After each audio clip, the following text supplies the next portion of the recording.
Hello, hello. I'm here today in the Tier 8 German aircraft carrier, the tech tree aircraft carrier Augustus von Parseval. We're here today on the map Trap. The mode is Domination. We're again in a double carrier game, so against a Shoukaku and a Weser with a Ryujo on our team. Tier 6 to 8 matchmaking, so we're the most favored. Interprets Normandy, Cleveland, Miyako, Pensacola, Perth, and then Benson, Kiev, Akatsuki, Hatsuharu. Now the Parseval is a fully upgraded carrier. I'm here with a stock hull, but fully upgraded planes, which is basically all you care about in the carrier. Starting off by launching rocket planes. Just for the purpose of scouting, you can see they're quite fast from their 207 knot boosted speed. Anyway, just following up on the Weser video I did earlier, I did actually end up making that toward the end of my Weser grind. Had already had the Parseval researched, but hadn't quite acquired the funds on this particular account to purchase and upgrade the Parseval, but here we are now with the fully upgraded aircraft complement of the Parseval. So as a German aircraft carrier, the Parseval of course does have AP rockets. The rockets have an alpha of 2350, and they're carried by the BF-109G. They start out as a 2x4 setup with the BF-109Ts, but you later upgrade them to the BF-109G, as you can see here, and you get a 3x3 setup, which means you launch 12 rockets in an attack wave. This of course ends up giving you a potential alpha of in the 20,000s. So if you get broadside targets like this Miyako, who fail to respond in a timely fashion, you can deal some significant damage, chunking him there for 8,000 damage. It's an AFK Pepsi Cola, or Pensacola rather. So let's see if we can put some fire into him, just as a demonstrator.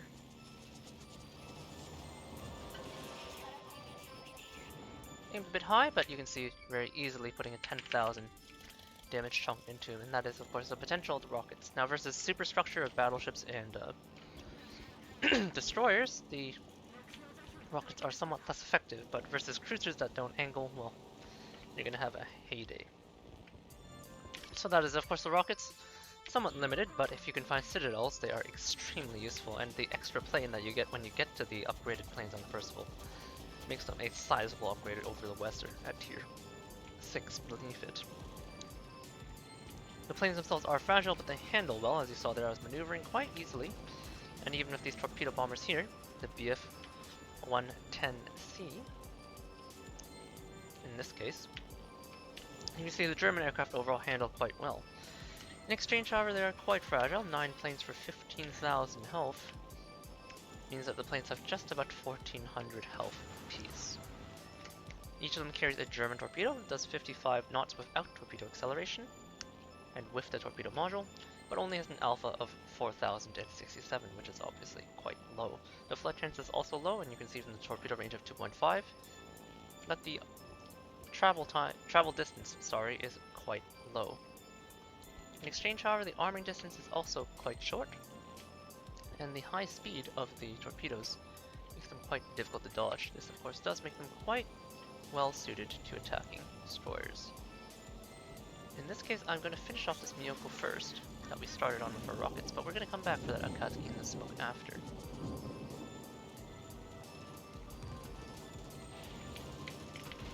Aiming just with minimal lead here. You can see the 15.5 knot torpedoes easily catching him. I still could have led a little more, but I would have caught him with at least the one torpedo there.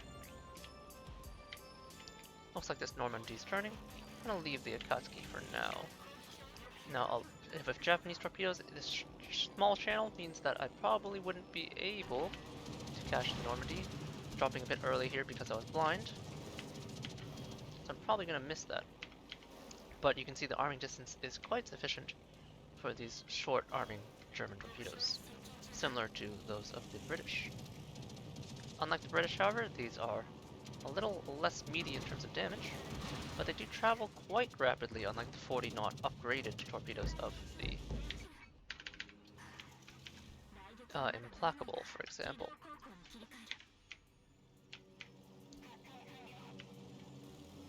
They don't do that much damage, but when they're so fast, It's pretty much free damage that's difficult to dodge, so.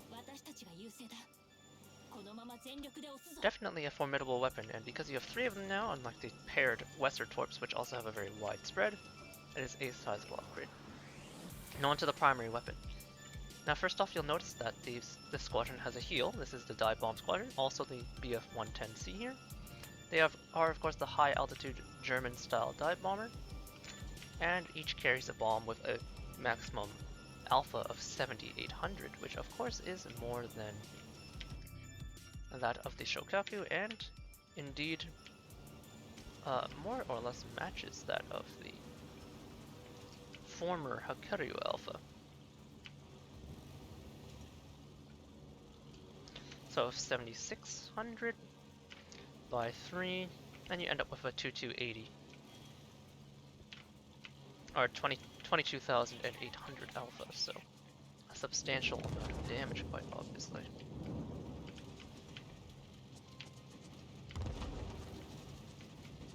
Gliding over this Tirpitz, dropping just ahead. Now Germans are fairly easy to citadel, but you can see even minor maneuvers will allow him to dodge because of the altitude of the drop. However, the bombs have sufficient penetration to be quite consistent. Tirpitz A is of course pretty low, otherwise I could pop heal. I'm just going to sacrifice the 3 planes, I think, at this point.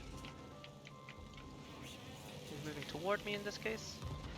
Not quite a good drop angle. You can see the dispersion pattern is a bit poor, so if you don't line up perfectly, you're not going to get it right.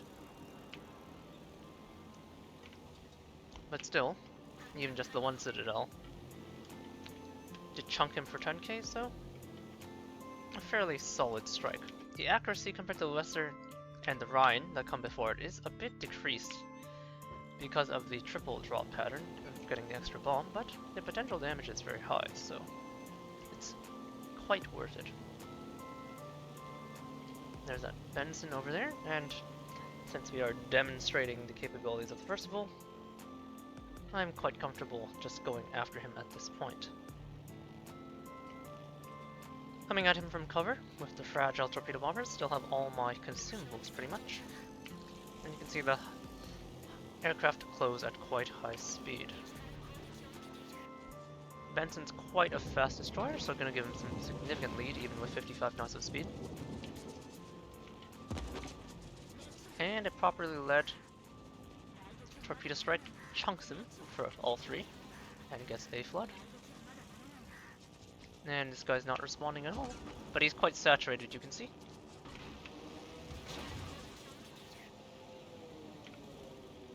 Smoking now, but he caught another torpedo and caught a flood. He still appears to be traveling almost full speed. In spite of that flood, I'm gonna actually abort this drop,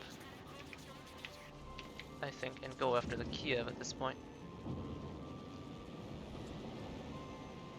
as I'm not confident that I can hit him from that angle. Pop that heal, of course, in order to extend my endurance. He's slowing to smoke, but 55 knot torpedoes and his broken engine mean that I'm going to catch him quite easily, resulting in a quick destroyer dispatch. And holy moly, that slaughter is going to result in a very rapid ending of the game.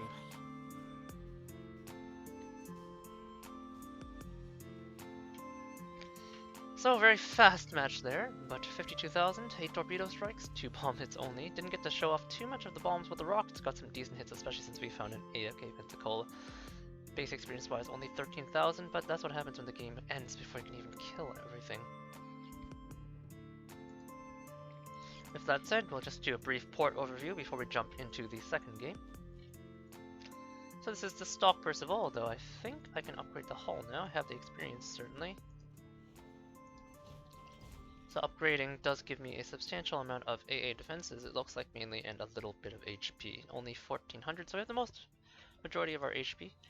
Notable hull characteristics. No, this is the armor, so pretty much unarmored. 19 on the sides, and 25 deck, so the deck is immune to destroyer HE, but everywhere else you're pretty much vulnerable. And you'll note that the citadel is quite low in the water, pretty much waterline, and I believe protected by a turtleback. Let's see. Yes, so there you can see that shallow turtleback protecting the armor of the citadel. So nothing substantial, but it is difficult to citadel. Now maneuverability wise, the carrier does 31 knots, so pretty fast. Quite a large turning circle and turn radius, however, so unlike the Weser, which has a fairly cruiser-like performance even for a carrier, the Augustus von Parseval is a full-on carrier and turns just like one, fast in a straight line, however. Concealment-wise, without concealment expert, we're sitting at 13.1, which is not horrific, but not great. With CE, which you will eventually want under your captain, you will bring it down to about 11.6, which is fairly reasonable. Now module-wise, first two modules are pretty obvious. You take the two aircraft upgrades because those are the only aircraft upgrades. Slot 3 is kind of optional. I'm taking torpedo speed, but you really don't need the aerial torpedo speed. I believe this only adds about 2 or 3 knots. And even without it, your torpedoes will still do 50 knots, so if you wanted to, you could take attack aircraft modification 1 for the extra attack time. The German rockets do have a longer lead distance than regular rockets, so it can potentially be useful. Slot 4 is a fairly easy grab for me for bomber health. The bombers have to fly directly over the target, and they have to dive through a lot of AA, so they actually do tend to take a lot more damage than the torpedo bombers. And if we hover here at the health, you can see that even with the upgrade, the bombers are still less tanky than the torpedo bombers.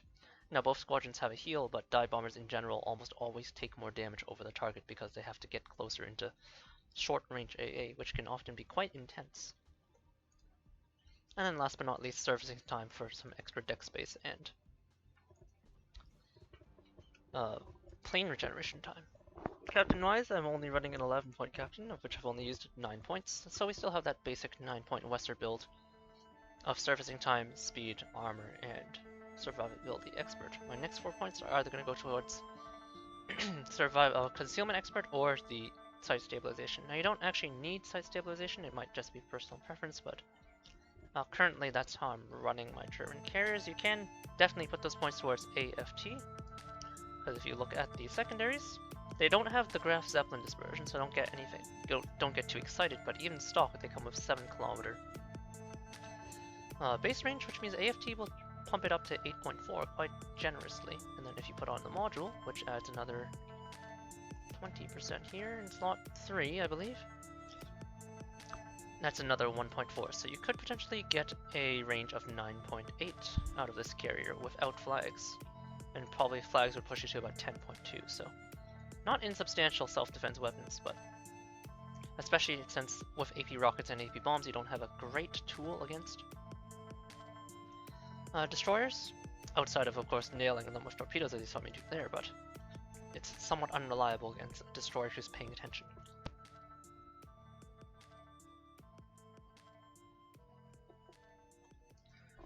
Now with that said, not too much to go over. I don't know what the ideal 19-point build right now would be. So 9 points, and then 13 for concealment, and then site stabilization would put you to 17, and then I guess 2 1-pointers in improved engine boost and last gasp. So that would be the full build, I suppose. Still testing, but the Parseval is already quite a sizable upgrade over the Weser, even on preliminary assessment.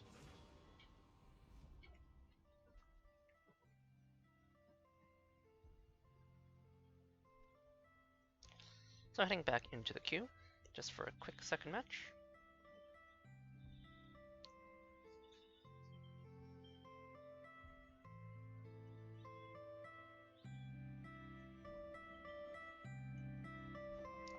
Looks like we've queued up. We got a top tier match last time. Let's see if we can get a bottom tier match. And oh, well, I guess ask and you shall receive, because we are in fact bottom tier on shards. Mode is domination. My hull is stealthier than a non-concealment expert Lexington, which will be sitting at about 15, but we do need to be a little careful. GK, Georgia, Georgia, Palmer, and Bismarck. So lots of Germans, which is good. Germans are easy to citadel. And then Smolensk, Azima, Azima, Talanin. So not too much in terms of AA threats. And then Kitakazi and Isiliwangi. Isiliwangi is of course similar to an Ognavoy hull. It is a slightly different class from the Ognavoy, but mostly an Ognavoy hull. And more importantly, his AA is kind of trash. So we'll see what we can do. Now Smolensk, we can obviously citadel if we find the broadside. Azima, not sure, never tried it. But he has a fairly exposed citadel, so I imagine it's citadelable, and Talanin has a hipper hull, and you can citadel a hipper, it's just not very consistent. So we'll see what we can do with the AP rockets.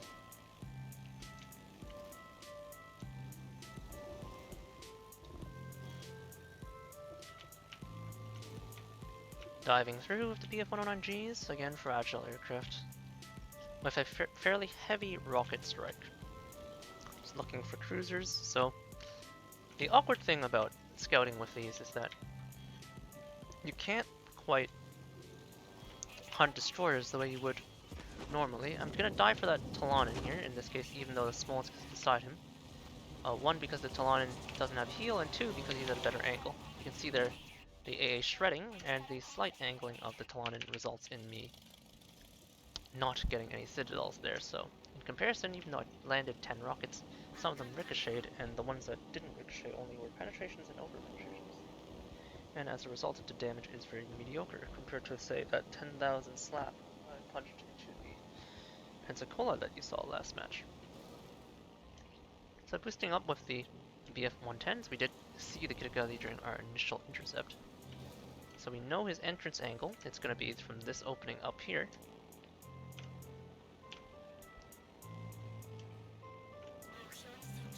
And we know he's entered now, so let's see what his angle is. As is typical, he approached bow in. More experienced players will approach stern in, but people who dive in bow in are easy enough to punish. I'm not sure I led him enough there. Doesn't look like it. Oh, you managed to clip him on the tail, so he's going to turn outward this way around the mountain to disengage because he's realized that he's in a bit over his head, but we have anticipated this, so we can just make an appropriate turn. Follow those shell tracers. Looks like he's right about here. And because of the smoke screen he set, I'm invisible, so I can take my time. Oh, and I snag him with a torpedo for first blood. 55 knot torpedoes doing their job. So there's two battleships there, I don't really want to tangle with that. And I have one torpedo bomber left, you can see. Extremely fast and very maneuverable aircraft. It's silly wangy, but he's kind of hard to hit. Now with 1,000 hit points versus the long-range AA of the Azuma. Not easy to get the torp off, but with a little bit of speed, should be able to punch through. Azuma and Bismarck pushing, the fast torpedo allows me to connect one more, and you can see the torpedoes themselves don't deal that much damage. Did about 2,000 with the first torpedo to the Kitagazi, and about 3,000 with this torpedo onto the Azuma over there. Georgia and Palmer looking for isolated targets. There's that Lexington who's quite forward.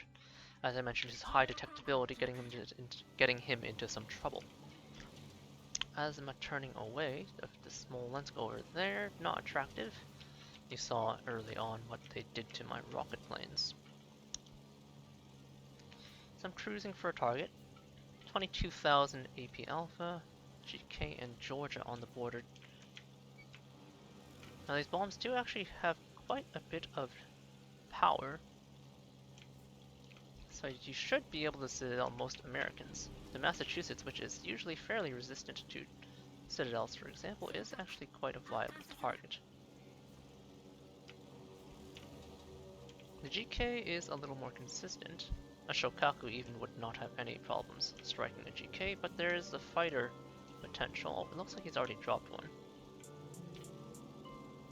I'm really more concerned about touching that Lexington's AA, cruising very slowly, but I'm going to bring myself up to speed, and you can see I have quite a bit of punching power. At this point, punching through this kind of AA, I am going to pop the heel, which allows me to take the flap bus So did some improper maneuvers there.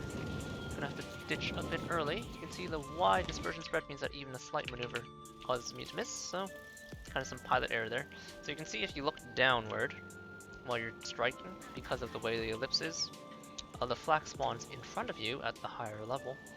So if you look down and aim while trying to fly, you're going to miss. So you kind of want to look up, unlike what I did there.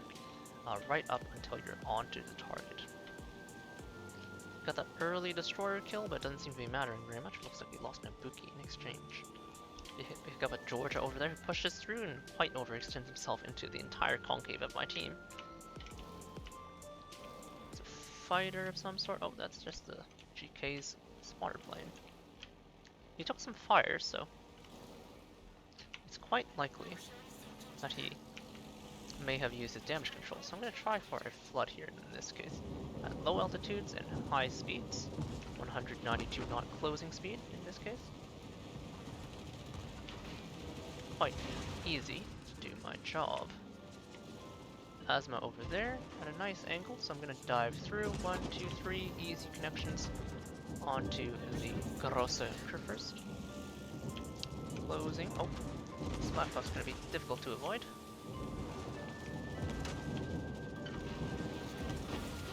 One fish into the water, but he's probably turning to avoid that. So, in higher tiers, the flak can be quite heavy, and if you don't avoid the flak like I did there, by ramming my planes into the flak cloud, you can get into a bit of trouble. I'm gonna relaunch the rocket planes at this point. You can see the regeneration times are not particularly generous. 60 seconds on the rockets, 73 on torpedoes, and 69 on the dive bombers, so you do have to be careful.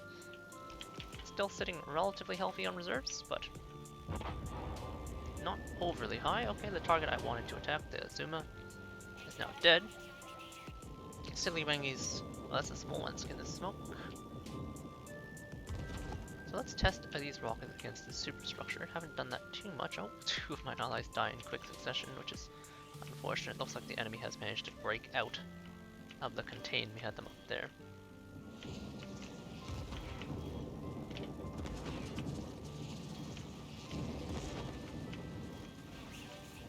You can see that extended rocket attack distance. And this time I'm going for superstructure rake. Rake 5k into the upper belt, which is not bad. I can just recall at this point. And there's a Palmern that's fairly extended and fairly isolated to go after. Palmern, of course, has FDG secondaries and AA, which is to say, it's not particularly impressive. Didn't even get that bomb strike chasing after the GK last time, but this time he's moving toward me. So hopefully we'll have some better luck. My allies are currently taking B. Someone's attempting to push them out, but seems to have gotten distracted attacking this renamed user. Iowa. Haven't been playing this ship for too long, so I still do lack experience. The German carriers are definitely a little more challenging to pilot. Alright, Palmer goes down from a well-aimed Thunderer strike, and we find a Silly Wangy who has left his AA on. His AA is dealing negligible damage, however, so we're going to dive in after this Bismarck. An on-tier opponent with middling AA at best. Alright, the approach angle looks good. Correct as we dive. I'm gonna pop my heel at this point. Oh, bombs landed too far back. Didn't allow for enough lead time. Even because he was moving toward me, needed to lead more. Especially dropping from maximum height. You can see there that bomb reticle, which looked kind of off-kilter, did end up landing in the center, even from my drop from maximum height, and got a citadel. So we're in a commanding position now, but I do have to be careful.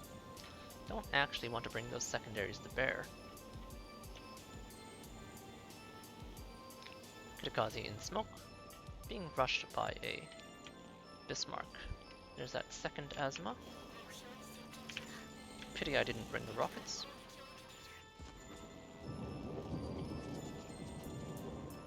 But as he's standing in my way, I guess we'll make a hit on him. Gonna pop my heel. dive away from the small ones. Do manage to score a bow flooding, but the damage is middling.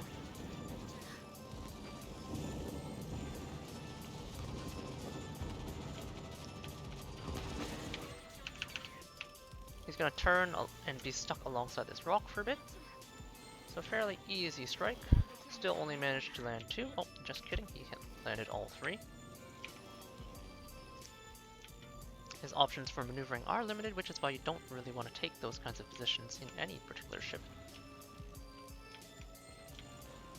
And before he drops, let's see if we can test whether the Asma is Citadel capable for AP rockets. Not quite the right angle, but you can see it's not too sluggish. Aimed a little too high, so you can see slamming shells into his upper belt there. He pops a heel, expecting him to drop here. And no Citadels for me this game with the rockets because I have not been using them in the proper manner. Still fairly full complements. At this point I'm confident enough to move in. We have secured a good enough position. On an AA engaging at about 5.8. And you can see again that extended travel distance. Aiming for the midsection of the ship this time, but still a little too high from the looks of it. Enemy Lexington goes down. This time again sitting at a fairly middling damage score, still getting used to things. Should probably be about 20 to 30,000 higher if I was using my armaments appropriately, but of course my inexperience has caused me to make some mistakes, so it is what it is. Gonna go after the GK, the Talanin and Georgia can wait.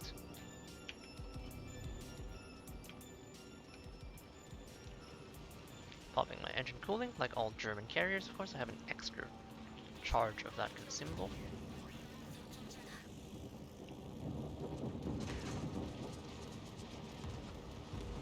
Diving right on through.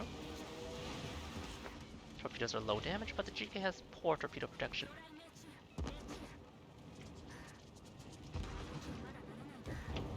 And the Thunderer will finish him off.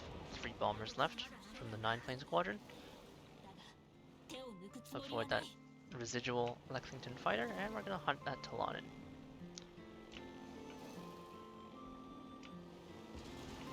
Not the most auspicious introductory, but it is what it is.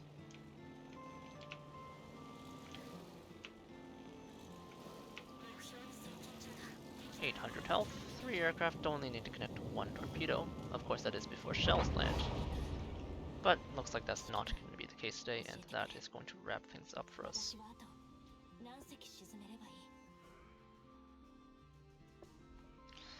Overall, 62,000, bottom tier this time, so a little better, but personal performance kind of getting in the way of things, so I need a little more practice on this Parseval. Pretty much just unlocked it today and yesterday, so. 13 torpedo hits, 3 bomb hits, of which 1 were a Citadel, 1 kill, 2 floodings, and 41 rocket hits. Of course, most of them were pens and non-pens, and 3 planes interdicted by fighter. Team score-wise, sitting nicely in the middle. We did manage to blow that Kirikaze out of the water with the assistance of her spotting and of course my whole team firing upon him. So not doing too hot. The German carriers are definitely a bit higher skill cap. And you can see me here kind of leaning on the torpedoes because that's an armament that's familiar to me. As I attain mastery though, I'm sure more of my damage will come from bombs and rockets because the torpedoes overall, while extremely reliable due to the high speed, don't deal that much damage, so you really shouldn't lean on them unless you have to. Is my assessment of their use cases. But yeah, that'll be all for now. I'm gonna try and acquire the money to upgrade my hull on this account. But in the meantime, I will attain some further mastery on the Parseval, and I will catch you guys all later, perhaps later toward the end of my Parseval grind, and see what I'm up to then. Maybe by then I will have attained the Parseval and Weser on my main account. I'll catch y'all later, and hope you enjoyed. Cheers!